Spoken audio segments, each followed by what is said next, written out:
Bonjour les amis, c'est la catastrophe.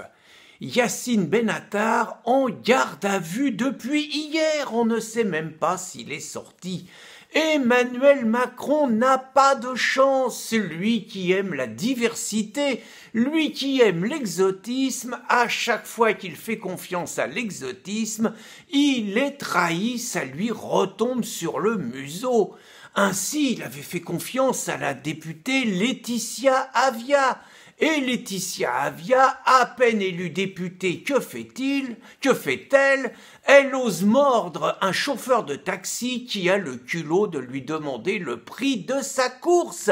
Bon, les choses s'arrangent, pas rancunier, Choupinet lui a laissé la responsabilité de préparer une des lois les plus liberticides appelée la lutte contre la haine sur Internet. Et c'est vrai que la lutte contre la haine, c'est sans doute la mieux placée pour ça.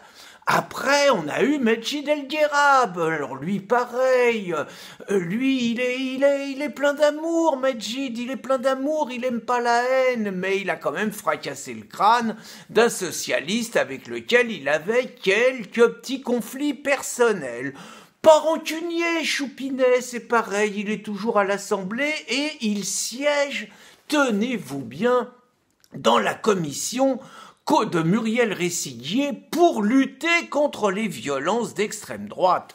Je crois savoir qu'on lui a demandé de ne pas venir dans la commission avec son casque. Toujours pareil, Choupinet, pas de chance, il va à Saint-Martin.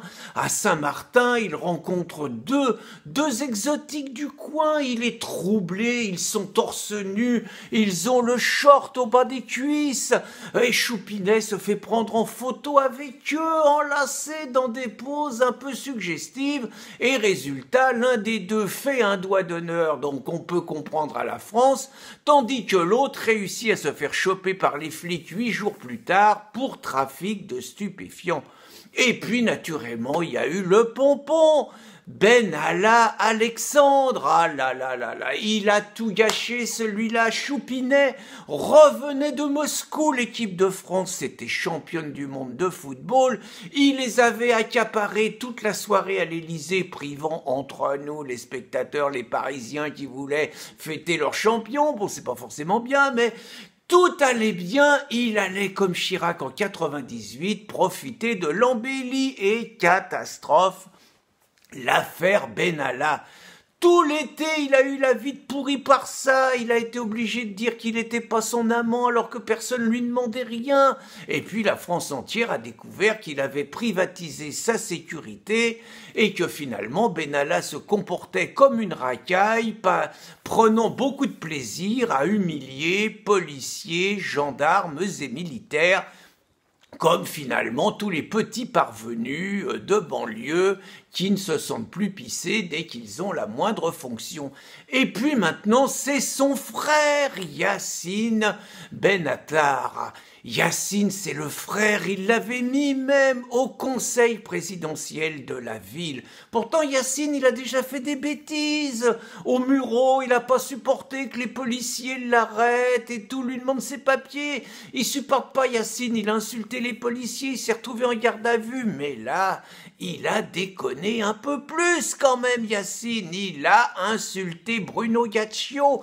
Grave erreur, faut jamais s'en prendre aux anciens des Guignols de l'info. S'il doit insulter des gens, faut insulter les fachos, faut insulter Marine, faut insulter Collard, faut insulter Jordan Bardella. Là, il n'y a pas de problème, Yacine, mais faut pas s'en prendre à Canal+, et puis faut pas menacer les gens de mort.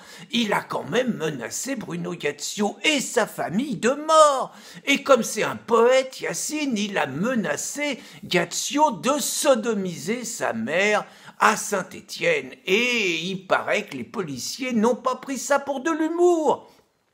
De même, Yacine, qui avait quand même un rôle, il était employeur, il y avait des artistes femmes qui cherchaient un boulot, qui avaient besoin de lui, il paraît qu'il aurait fait des propositions dans le genre « si tu veux le boulot, il va falloir quand même que tu donnes un peu plus, hein, ben voilà quoi ». Et donc, Yacine, harcèlement sexuel, ça tombe pas bien.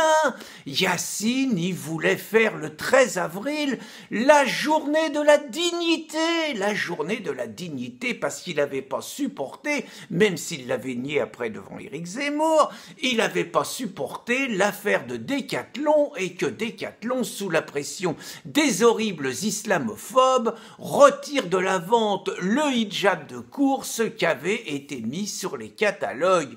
Et donc il voulait faire la journée de la dignité, alors pas la dignité de la femme iranienne qui refuse de porter le voile, hein.